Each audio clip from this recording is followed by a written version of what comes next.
energy is not only way more expensive and way more unreliable in Germany, to the point where, for example, manufacturers of car batteries for electric cars can no longer do it profitably in Germany because electricity costs are too high, but that while they've demolished the energy provision system and rendered themselves hyper-reliant on the Russians, they've also made their energy per kilowatt much dirtier, because you need backup for these hypothetically green renewables, which aren't green at all, by the way. You need backup, and that backup has to be fossil fuel, and they've shut off their nuclear plants, and so now they're turning to coal. Or many of the Europeans are now turning to wood burning to prepare for the winter, and they're deforesting. In many places, they're deforesting the country.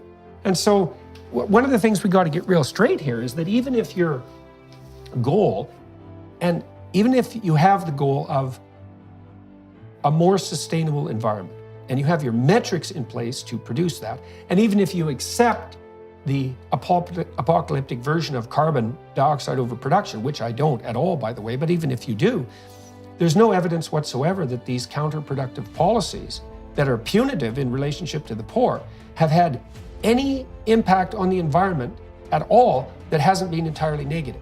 And so I don't see at all how anybody on the radical left, on the globalist utopian environmental front, can put forward an argument saying that there's anything about that that's moral, because we have way more people who are poor than we needed to have.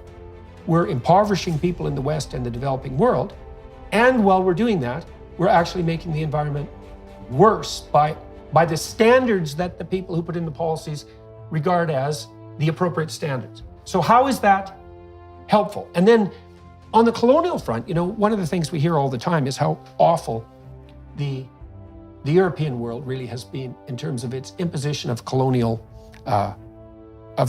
empire on the rest of the world. And there's no doubt that, all of us walk on blood-soaked ground, and that's part of the catastrophe of being human, I suppose. But I can't see anything more colonial that we've ever done than to insist that we enjoyed a pretty damn good standard of living, and that was driven almost entirely by fossil fuel reliance. But it's pretty much enough of that for everyone else, and we cannot expect to have a world where those in the developing world could aspire to or hope to have anything like the prosperity that we've enjoyed. And we're going to be the good examples in our own country and teach those, let's say, backward savages exactly how they should treat the planet. I can't see anything more colonial than that attitude. Like I see in Canada, for example. I think I read recently that if Canada hits all of its climate goals for the next 25 years, we will reduce our carbon output less than China will increase its carbon output next year. So it's completely bloody pointless from any practical perspective. And the argument might be, well, we should lead by example. It's like, now should we? We think those developing people in the developing countries who are trying to move towards some reasonable standard are too damn dumb to figure this out all by themselves, eh? And we're going to charge in there like the saviors. And while we're doing that, we're going to impoverish them, and we're going to make our own countries worse off. And there's nothing colonial about that. It's like, I don't think so. I think there's something plenty colonial about that. We should say, it's no wonder that you'd like to have enough food to eat and not have to burn dung and wood in your huts.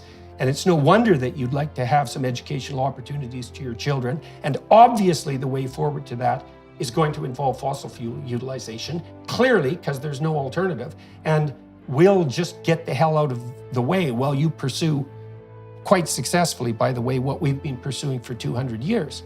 I don't see a moral leg to stand on in that debate. It's appalling, and it's murderous. It's worse than appalling. It's murderous. Well, to pick up some of those themes, I mean, I'm, as you know, involved in agriculture, and I'm passionate about feeding people. And you made the comment about driving people in the developing world into poverty. I put a slightly different twist on it. You'd reverse decades of the most astounding progress in lifting people out of poverty. Right. Australia is one of the 7 big hitters in international agricultural research. There's 6 countries and the Gates Foundation that put money into it. And we've just done some research that's really interesting. It shows that participants benefit their own agricultural sectors enormously, because while we participate and help the third world, developing world, with their feeding issues and so forth. We learn things that we're able to bring back here. It's a real win-win. And the progress has been amazing. An extra 5 billion people fed properly. Right. It's stunning. Over the last 50 years. That's something to celebrate. That's for sure. This is good And that's news. a huge part of that is a consequence of they're turning to something like free market solutions. Western know-how, under a Western rules-based system, led by the dreadful Americans. I mean, pity help us if the Americans are not oversight. Are you worried about climate change and environmentalism? The two greatest threats are to return big slabs of the world's population to grinding poverty so that they're not able to afford the luxury of wondering about how the environment might be faring because they can't feed their kids. And the other will be the breaking of the rules-based system that the Allies basically put in place in 1945. And people will laugh at me for saying that, but it's true. And every Western country is worried about supply chain security after COVID. Well, that was globalisation, and it was the Americans making certain that the trade routes were kept open. Now, all right, we've got to retreat a little bit, but the answer is not to go back to some system where we break that rules-based system. And the reason is very simple. The autocrats of this world don't give a damn about environmentalism. It rates a very distant priority behind their own power. We know that. You can see that in Beijing today. What matters to them is power.